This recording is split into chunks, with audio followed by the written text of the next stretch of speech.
لما بقول لك ان فلاتات الجي سي اللي انت بتركبها مع البطارية علشان بس حضرتك مش عاوز الرسالة تظهر بتسبب لك ضرر وبتعمل مشكلة، يبقى لازم تسمع كلامي. لان الفلاتة دي حضرتك بتركبها في جهازك علشان بس تخفي الرسالة اللي هي البطارية ما تبقاش متغيرة قبل كده.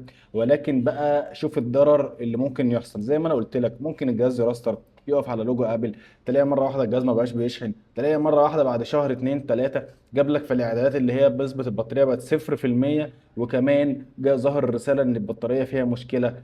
مشاكل كتير جدا بتحصل بسبب الفلاتة دي. يا فندم غير البطاريه زي ما هي من غير ما تركب الفلاتة بتاعه الجي سي. تعالى كده شوف الجهاز اللي معايا دلوقتي، جهاز 11 برو ماكس. الجهاز جاي علشان خاطر مش بيشحن، بيعلق في الشحن، بيراستر كل شويه. طيب نسبه البطاريه فيه كام؟ الرساله اهي، اهي، اهي.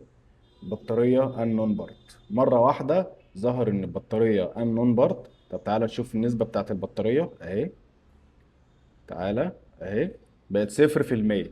11 برو ماكس بقت 0%، علشان بس كان راكب فيها فلات جي سي. لسه الجهاز جاي اهو، انا لو سبته بس 5 دقايق كده على الشاحن هتلاقي الجهاز بيراستر. بقاله ربع ساعة أنا حاطه على الشاحن مش بيزيد عن 1%، بتلاقيه جايب لك 1% أو 0% ومش بيزيد. هنفتح الجهاز دلوقتي مع بعض علشان خاطر أوريك الجهاز من جوه عامل إزاي، واوريك ان الفلاته فيه راكبه، وهنغير له بطاريه من غير ما نركب الفلاته. ولكن احذر ان انت تغير بطاريه وتركب فلاته. هتغير البطاريه غيرها زي ما هي بطاريه اصليه تبقى الكباستي بتاعها 100%. هتظهر رساله مش تظهر رساله، ما تفكرش في الموضوع. الناس اللي بره مصر بيغيروا البطاريات شاشات، بيصلحوا اجهزتهم ومش فارق معاهم هيظهر لهم رساله مش هيظهر لهم رساله. احنا بس اللي في مصر اللي بنفكر في التفكير ده عشان عاوزين نضحك على الناس لما نيجي نبيع لهم الاجهزه الجهاز زيرو ما تغيرلوش اي حاجه بس كده. الجهاز على الشاحن اهو، راستر، بدون اي مقدمات، بدون اي مقدمات، وهو على الشاحن اهو راستر. يفتح معاك على 1%، 5 دقايق تسيبه على الشاحن يبقى بيراستر. 1% اهو، 5 دقايق يراستر. كده بنفتح الجهاز. عاوز بس اوريكم حجم الماده اللي ملزوق الجهاز بيها.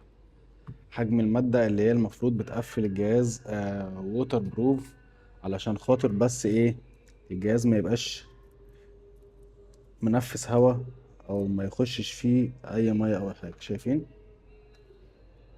اه شايفين المادة؟ شايفين؟ لازقة. كل ده لزق.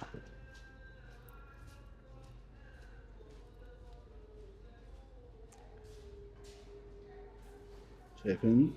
كل ده بس عشان خاطر الناس بتبقى عاوزة تقفل الجهاز بمادة الووتر بروف.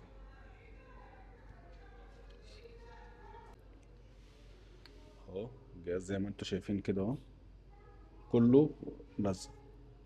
طب احنا هنا بقى هنفتح الجهاز علشان ايه؟ نشيك مع بعض ونشوف الفلاتة اللي محطوطة بتاعة الجي سي.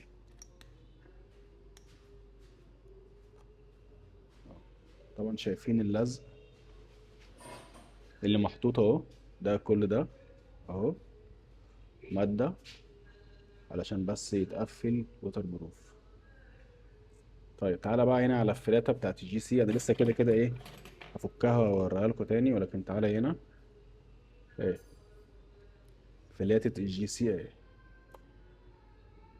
اللي هي عاملة المشكلة، مخلية الجهاز يعمل مشكلة، يراستر، يجيب الرسالة، يجيب 0%، 1%، وعلى الشاحن وما بيشحنش، ويراستر وكل حاجة اهي. هي دي فلاتة الجي سي اللي بتعمل المشكلة. يا جماعة والله قلنا وحذرنا 100 مرة، هتجيب بطارية زي كده هاتها، ركب البطارية من غير ما تركب فلاتة وتبرمج وتعمل سوفت وير وترفع النسبة وتعمل كل ده. كل ده علشان ايه؟ عشان بس ما تظهرش اللي هو مغير حاجة، او ما تظهرش الرسالة اللي هي بتاعت قطعة غير معروفة، عشان بس حضرتك لما تيجي تبيعه ما يبانش اللي هو مغير بطارية. طب ما انت كده ليه؟ يعني انت بتستفاد ايه؟ النهارده والله 3/4 الناس اللي فاهمة ولا بيفرق معاهم الموضوع ده. أهم حاجة عندهم إن البطارية تبقى أصلية، وان الجهاز يبقى كويس ومفيش فيه اي مشاكل ولا فيه اي اضرار. غير كده اي حاجة تاني هتضر الجهاز.